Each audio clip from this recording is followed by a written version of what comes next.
Hello friends, welcome to my channel তৃপ্তির রসইঘর। আজকে তোমাদের সাথে শেয়ার করব লইট্টা শুটকি দিয়ে বরবটি আলুর জিভে জল আনা স্বাদের একটি শুকনা রেসিপি। আশা করছি রেসিপিটি তোমাদের খুবই পছন্দ হবে। এরকম একটি তরকারি থাকলে অনায়াসেই এক থালা ভাত সাবার হয়ে যায়, এর সাথে আর কোনো তরকারি লাগে না। তো এই তরকারিটি রান্না করার জন্য প্রথমে চুলায় একটি কড়াই বসিয়ে দিব। কড়াইয়ে দিয়ে দিব পরিমাণ মতো সরিষার তেল। তোমরা চাইলে এখানে সয়াবিন তেলও দিতে পারো।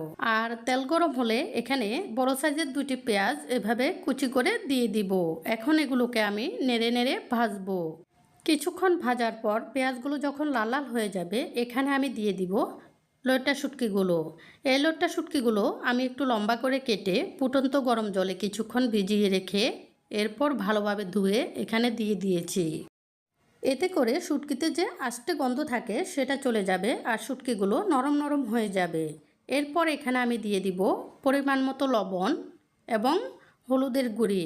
এখানে একটি টিপস বলি, শুটকি ভাজার শুরুতে যদি লবণ এবং হলুদের গুঁড়ি দিয়ে দেওয়া হয় তাহলে শুটকি থেকে বাজে গন্ধ বের হয় না। এখন আমি বেশ কিছুক্ষণ সময় নিয়ে পেঁয়াজ এবং শুটকিগুলো ভাজবো।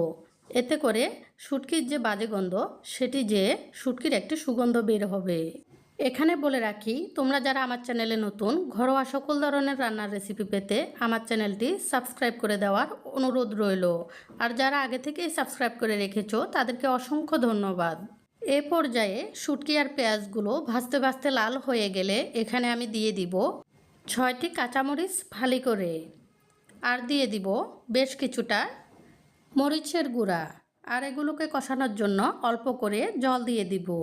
এখানে মরিচের গুঁড়া বেশি দেওয়ার কারণ শুটকির তরকারিটা একটু ঝাল বেশি হলেই ভালো লাগে। তোমরা চাইলে মরিচের গুঁড়াটা বাড়িয়ে কমিয়ে দিতে পারো।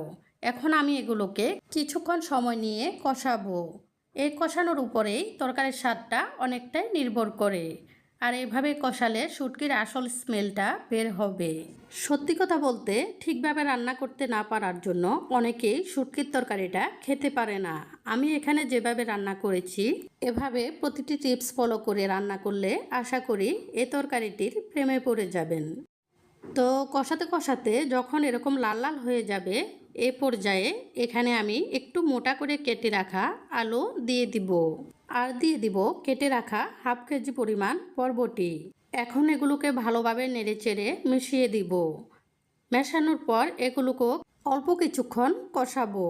নাড়তে নাড়তে এ পর্যায়ে বরবটি থেকে কিছুটা জল বেরিয়ে এসেছে। এই জল দিয়েই আমি বরবটিগুলো সিদ্ধ করব। এভাবে নেড়ে স্তূপ করে দিয়ে এগুলোকে আমি ঢাকনা দিয়ে দিব। আর চুলার আগুনটি একদম ডিম করে দিব। এভাবে রেখে দিব 15 মিনিট সময় পর্যন্ত। 15 মিনিট পর ঢাকনাটি তুলে নিব আর এগুলোকে আবার একটু নেড়ে দিব। বরবটি সেদ্ধ হতে কিন্তু বেশিক্ষণ সময় লাগে না। আর আমি শুকনাগুলো যেহেতু একটু ভিজা ভিজা করব সেজন্য এখানে অল্প করে জল দিয়ে দিব। জল দিয়ে আবার একটু ভালোভাবে নেড়ে এগুলোকে মিশিয়ে দিয়ে একটু ফুটতে দিয়ে অল্প কিছুক্ষণ টকবক করে ফুটলে চুলার আগুনটি নিভিয়ে দিব। আর এভাবেই তৈরি হয়ে যাবে মজাদার লোভনীয় স্বাদের এই তরকারিটি। যদি তোমাদের রেসিপিটি পছন্দ হয়ে থাকে অবশ্যই লাইক, কমেন্ট এবং সাবস্ক্রাইব করে সাপোর্ট করবে। এই বলে আজকের মতো এখানে বিদায় নিচ্ছি। পরবর্তীতে চলে আসব নতুন কোনো রেসিপি নিয়ে।